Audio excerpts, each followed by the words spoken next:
Good morning. Appreciate everybody being here. This is a press conference of the South Carolina Senate Republican Caucus. Our caucus has been working on the infrastructure funding needs for our state for quite some time, and we appreciate our constituents, the state's business leaders, and all the citizens of South Carolina for understanding and supporting us in this endeavor. We ask that you give us time to work on a plan. We're here today to tell you that we have a plan. Our amendment is comprehensive and addresses our infrastructure problems. The proposal has three components.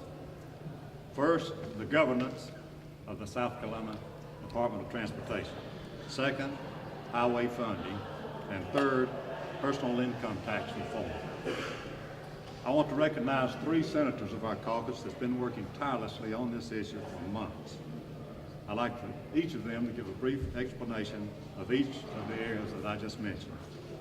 First will be Senator Larry Grooms. He's the chairman of the Senate Transportation Committee. He will talk about the governance. Then Senator Ray Cleary.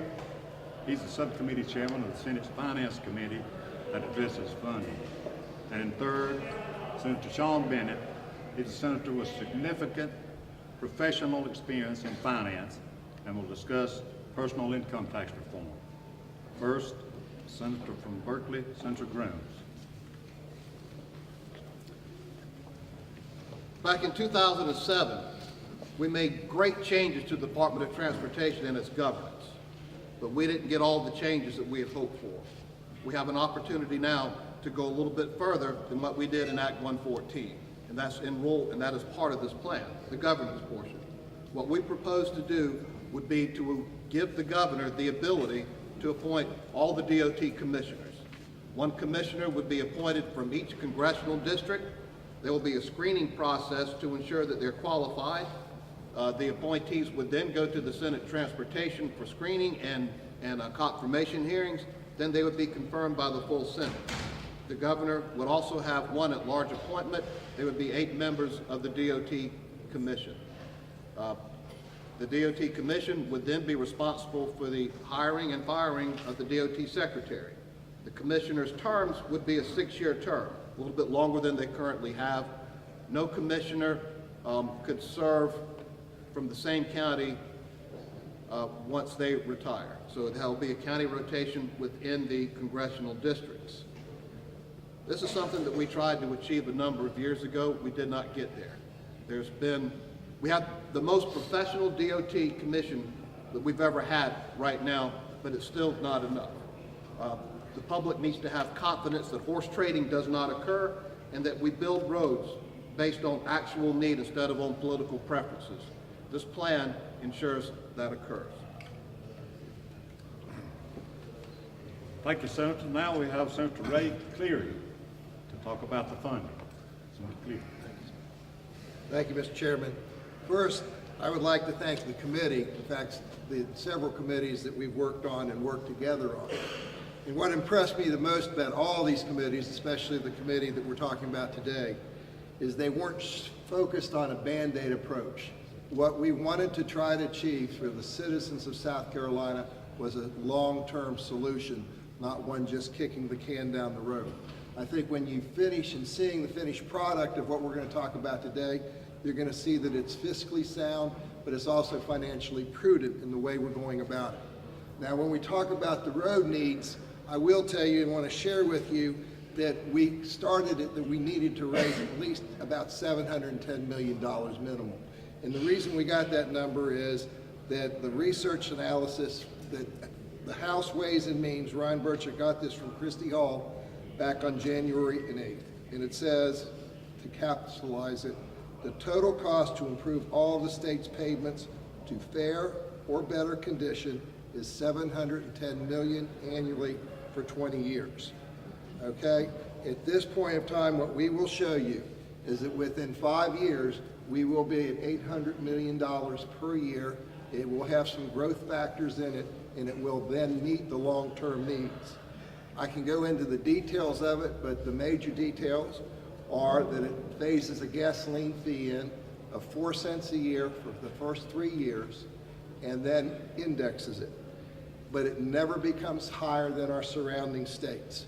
More importantly, when you look at gasoline fees, between 30 and 40% are paid for by people driving through the state or tourists. So if we're going to put the burden of fixing our roads, we should distribute the burden to the tourists and the outside visitors that use the state. We also have added 50 million in the last few years, and we included that number in our number. We're planning on currently transferring the additional 69 million in vehicle car sales tax. We're increasing the exemption from $300 to $600, which brings in $88 million.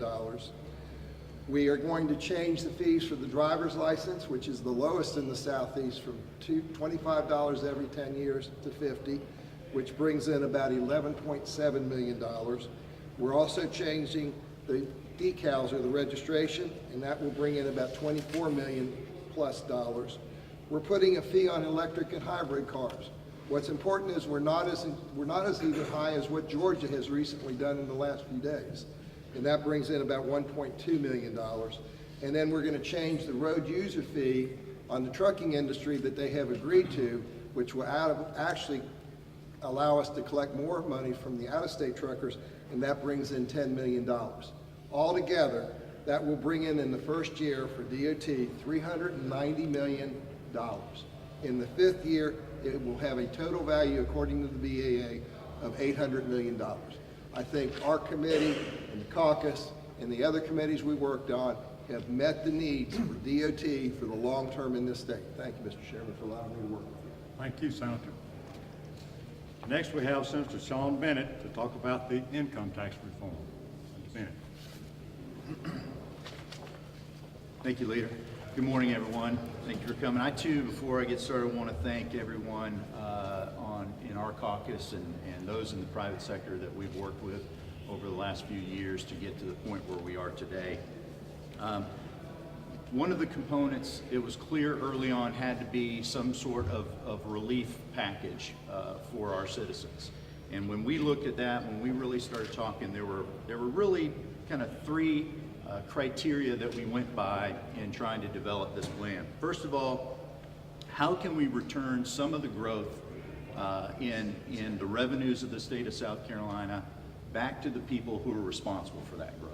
That was first. Second of all, how can we improve South Carolina's economic competitiveness across the Southeast?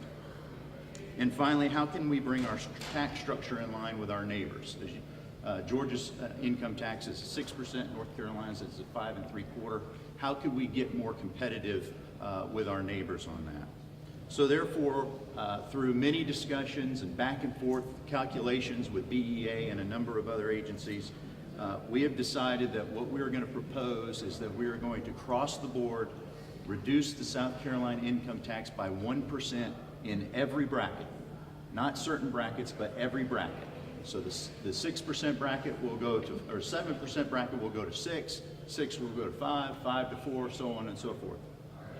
What that will do, and we plan to do that over a 5-year period. So a 0.2% reduction each year for 5 years. When fully implemented, that should generate nearly $709 million in savings to our citizens.